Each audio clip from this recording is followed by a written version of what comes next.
Hello viewers, welcome to our channel. నేను మీ చరణ్ పరిమి. దేవర cinema team మీద serious అవుతున్న director Shankar, pan India director, iconic director Shankar గారు ఇప్పుడు ఆయన కొద్దిగా సీరియస్ అవుతున్నారు. దేవర సినిమా మీద ఎందుకు అవుతున్నారు ఏంటి అనేది మనం గమనించి చూద్దాం. ఆయన ట్విట్టర్లో అయితే ఒకటి పెట్టారు. డైరెక్ట్గా దేవర పేరు మెన్షన్ చేయలేదు, కానీ అందరికీ అర్థమైంది ఇది దేవర గురించే అని చెప్పేసి. ఏం పెట్టారు ఏంటని చూస్తే, దేవర సినిమాలో ఉన్న కొన్ని సీన్లు అలాగే ఏవైతే ట్రైలర్లో కనిపించినాయి అనమాట, వాటి విషయంలో ఆయన కొన్ని అభ్యంతరాలు ఉన్నాయి. కొన్ని కాపీ కొట్టారు, నా దగ్గర ఉన్న కంటెంట్ నుంచి కాపీ కొట్టారని చెప్పేసి ఆయన ఆరోపణలు చేస్తున్నారు. శంకర్ గారి దగ్గర నుంచి కాపీ కొట్టడం అనేది ఏంటి అంటే, ఆయన వచ్చిన సినిమానా, రాబోయే సినిమానా ఏంటి, అసలు కొరటాల గారికి శంకర్ గారికి ఏంటి లింకు, ఎక్కడ కాపీ కొట్టే ఛాన్స్ దొరుకుతుంది అనేది ఇప్పుడు ఉన్న ప్రశ్న. ఆయన ట్విట్టర్లో మెన్షన్ చేస్తూ, ఈరోజు ఒక ట్రైలర్ చూశాను, ఆ ట్రైలర్ బాగుంది, కాకపోతే ఆ ట్రైలర్లో ఉన్న అనేక సన్నివేశాలు కావచ్చు, షాట్లు కావచ్చు, ఇవన్నీ నాకు సంబంధించిన ఒక దాని నుంచి కాపీ కొట్టారు అని చెప్పేసి అన్నారు. అదేంటంటే, శంకర్ గారు తమిళంలో వెంకటేశన్ అని చెప్పేసి ఒక మంచి రచయిత ఉన్నారు. ఆయన రాసిన ఒక ఐకానిక్ బుక్ ఉందన్నమాట. అది నవయుగ నాయకన్ వేల్పారి అని చెప్పేసి ఒక బుక్ ఉంది, ఆ నవల. సో ఆ నవల దాంట్లోంచి అనేక సన్నివేశాలు లేకపోతే అనేక సీన్లు, సీక్వెన్సులు కావచ్చు, ఇవన్నీ కూడా కొంతమంది వెబ్ సిరీస్ల్లోనూ కొన్ని సినిమాల్లోనూ తీసుకొని వాటిలో పెడుతున్నారు. ఇది సరైంది కాదు అని చెప్పేసి ఆయన అన్నాడు. దాంతోపాటు నిన్న నేను చూసిన ట్రైలర్లో కూడా ఇవన్నీ కనిపించాయి. కాబట్టి ఈ ట్రైలర్ చేసిన వాళ్ళకి నేను ఒకటే జారీ చేస్తున్నా, నేను కనీసం కోర్టుకైనా వెళ్ళి కాపీరైట్స్ కూడా క్లెయిమ్ చేయగలను. ఎందుకంటే ఆ నవల కాపీరైట్స్ అన్ని కూడా ఆయన దగ్గర ఉన్నాయన్నమాట. అంటే ఆ నవలను సినిమాగా తీయాలని అనుకొని ఆయన కాపీరైట్స్ తీసుకున్నట్టుంది. సో బహుశా ఆయన సినిమా తీసే ప్లాన్లో ఉండగానే ఇక వేరే భారతీయులు లేట్ అవ్వడము, గేమ్ చేంజర్ ఇవన్నీ వచ్చేసాయి. సో ఈ ప్రాసెస్లో ఈ నవల చదివిన వాళ్ళు అందులోంచి సీన్లు లేపేసి, అంటే కథా రచనలో పాల్గొన్న వాళ్ళు రాశారా లేకపోతే డైరెక్టర్కి ఎటువంటి ఆలోచన వచ్చి లేపేశారా మరి తెలియదు, కానీ మొత్తానికైతే లేపేయడం జరిగింది. ఆ విధంగా దీంట్లో పెట్టేసి సినిమాలు షూట్ చేయడాలు, ఆ సీన్లు రిలీజ్ అయిన తర్వాత శంకర్ గారు అవి చూసి బాధపడ్డాలు, ఇవన్నీ జరుగుతూ ఉన్నాయి చాలా రోజులుగా. ప్రస్తుతం కూడా అదే విధంగా ఈ దేవరాలో అటువంటి సీన్లు ఉన్నాయి, ఏదైతే నవయుగ నాయకన్ నవలలోని సీన్లు అని చెప్పేసి శంకర్ గారి ఆరోపణ. మరి కొరటాల గారి మీద లీగల్ చర్యలకు ఈయన పాల్పడతాడా, లీగల్గా వెళ్తాడా అంటే, ఈ ట్రైలర్ను చూసి ఆయన పెట్టిన ట్వీట్ను బట్టి చూస్తే ఆయన అంత వెళ్ళే అవకాశం లేదనిపిస్తుంది. ఎందుకంటే ఒకవేళ వెళ్ళేటట్లే అయితే అది కూడా మెన్షన్ చేసేవాడు, నేను ఇట్లా వెళ్తున్నాను పలానా సినిమా అని చెప్పేసి డైరెక్ట్గా సినిమా పేరు మెన్షన్ చేసేవాడు. కానీ మెన్షన్ చేయలేదు అంటే కాస్త హుందాగా వ్యవహరించాలనే ఉద్దేశంతో ఆయన ఈ విధంగా చేసినట్టుంది. ఆయన తలుచుకుంటే డైరెక్ట్గా ఆ టీంకి ఫోన్ చేసి మీరు ఏమైనా తీసుకున్నారో దాని నుంచి అని అడిగుండేవాడు కూడా, కానీ ఆ పని కూడా చేయలేదు. బహుశా ఆయన హర్ట్ అయిన విషయం అందరికీ తెలియాలి అని చెప్పి ఈ విధంగా రియాక్ట్ అయినట్టుగా ఉంది. లీగల్ చర్యలకైతే వెళ్ళే అవకాశం అయితే కనపడటం లేదు. అయితే ఇందులో కూడా మరొక డౌట్ ఉంది, నిజంగానే దేవర సినిమా గురించే శంకర్ గారి విధంగా పెట్టారా లేకపోతే వేరే ఏదైనా సినిమా ఉందా అని చెప్పి. దేవర సినిమా గురించే అని ఎందుకు అనుకోవాల్సి వస్తుందంటే, ఆ సినిమా ట్రైలర్ రిలీజ్ అయింది నిన్ననే, అంటే సెకండ్ ట్రైలర్, ఒక మంచి హై ఫీస్ట్ ట్రైలర్ ఒకటి నిన్న రిలీజ్ అయింది. అందులో కథకు సంబంధించి చాలా కీలకమైన విషయాలన్నీ పెట్టారు. మొదటి ట్రైలర్లో ఆ స్థాయిలో లేదు, ఆ ట్రైలర్ కూడా కొద్దిగా మిక్స్డ్ టాక్ అయితే వచ్చింది.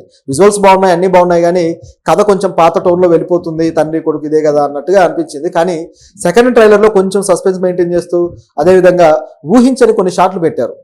దాంతో ఇది బాగా క్లిక్ అయింది, ఇది కదా మాకు కావాల్సిందని చెప్పేసి ఫ్యాన్స్ కూడా పండగ చేసుకుంటున్నారు. ఈ తరుణంలో శంకర్ గారు ఈ విధంగా రియాక్ట్ అవ్వడం అనేది షాక్ ఇచ్చింది. ఒకవేళ అటువంటిది కానీ జరిగితే, ఇప్పటికే కొరటాల గారి మీద అనేక ఆరోపణలు ఉన్నాయి. ఇప్పటికే శ్రీమంతుడికి సంబంధించి ఏదైతే ఆ కేసు ఉందో అది ఇప్పటికీ నడుస్తూనే ఉంది, ఇప్పటి వరకు తేలలేదు. అది రీసెంట్ గా కూడా దేవర సినిమా రిలీజ్ కు ఏదైతే ఆ ప్రీ రిలీజ్ ఈవెంట్ ఉందో, ట్రైలర్ రిలీజ్ అయింది కదా, ట్రైలర్ రిలీజ్ అయినప్పుడు కూడా ఎవరైతే శ్రీమంతుడి సినిమా ఏ నవల నుంచి అయితే కాపీ కొట్టి రాశారని ఆరోపించాడో ఆ రచయిత, ఆయన పేరు శరత్చంద్ర అనుకుంటా, ఆయన ఇంటర్వ్యూ కూడా ఇచ్చారు. ఆ ఇంటర్వ్యూలో ఇప్పటిదాకా అది తేలలేదు, ఇప్పటికీ నేను పోరాడుతూనే ఉన్నాను కొరటాల గారికి సంబంధించిన విషయంలో, అది హిందీలో కూడా తీస్తూ ఉంటే అక్కడ కూడా నేను పిటిషన్ వేస్తే అది ఆపేశారు. హృతిక్ రోషన్తో శ్రీమంతుడి సినిమా ప్లాన్ చేశారు యాక్చువల్గా హిందీలో తీయాలని, కానీ దీనికి లీగల్ ఇష్యూస్ ఉన్నాయి అని అర్థం చేసుకుని హృతిక్ రోషన్ డ్రాప్ అయిపోయాడు. సో ఈ విధంగా డ్రాప్ చేయడం జరిగింది. నిజానికి ఇది ఏ భాషలోకి వెళ్ళినా రచయిత, కథ రాసిన రచయితకి హక్కు ఉంటుంది అని చెప్పేసి ఆయన డిమాండ్ చేశాడు. నిజానికి ఆయన ఒక నవల ఆ రోజుల్లో బాగా పాపులర్ అయింది. ఆ నవలలో ఇట్లా ఒక హీరో ఊరికి రావడము, ఆ ఊరిలో ప్రజలను పట్టించుకోవడము, దత్తత తీసుకున్నట్టుగా చేయడం, ఈ కాన్సెప్ట్ అంతా కూడా ఆ నవల్లో ఆయన రాశాడు. అదే కొరటాల తీసుకున్నాడు అనేది ఆయన ఆరోపణ.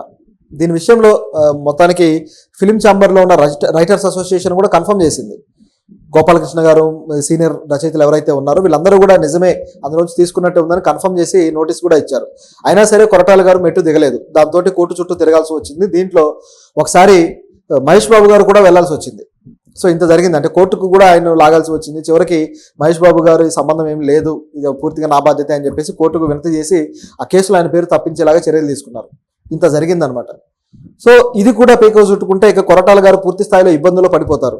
సమాజానికి ఎన్నో నీతులు చెప్పే ఆయన ఇటువంటి కథల విషయంలో ఈ విధంగా ఇబ్బందులు ఎదుర్కొంటున్నారు, ఈ విధంగా ఎక్కడి నుంచో లేపేయడమో లేకపోతే కథలు తీసుకొని వాళ్ళ క్రెడిట్ ఇవ్వకపోవడమో ఇలాంటివన్నీ జరుగుతున్నాయి అనేది ఆయన మీద వస్తున్న తీవ్రమైన ఆరోపణలు. ఈ మధ్య కాలంలో కూడా కాంట్రవర్సీగా కొన్ని విషయాలు మాట్లాడాడు. ఇట్లా ఏదైతే మేము ఎక్కువ ట్యాక్స్ కడుతున్నామో మాకు అన్ని కూడా సపరేట్ లైన్లు పెట్టండి, మమ్మల్ని లగ్జరీస్గా ట్రీట్ చేయండి అని చెప్పేసి. ప్రజాస్వామ్యంలో అందరూ ఒకటే, ఎవరు ట్యాక్స్ కట్టినా సమాజాన్ని ఉద్ధరించడానికి కట్టరు. వాళ్ళు ఏదో సంపాదించుకున్న దాని నుంచే గవర్నమెంట్ వసూలు చేస్తుంది. మీరు 10 రూపాయలు సంపాదిస్తే దాని నుంచే ట్యాక్స్ కడతారు, 1 కోటి రూపాయలు సంపాదిస్తే దాని నుంచే ట్యాక్స్ కడతారు. అలాగే డైరెక్ట్ ట్యాక్స్కి ఇండైరెక్ట్ ట్యాక్స్కి మధ్య తేడా తెలీదా ఆయనకి?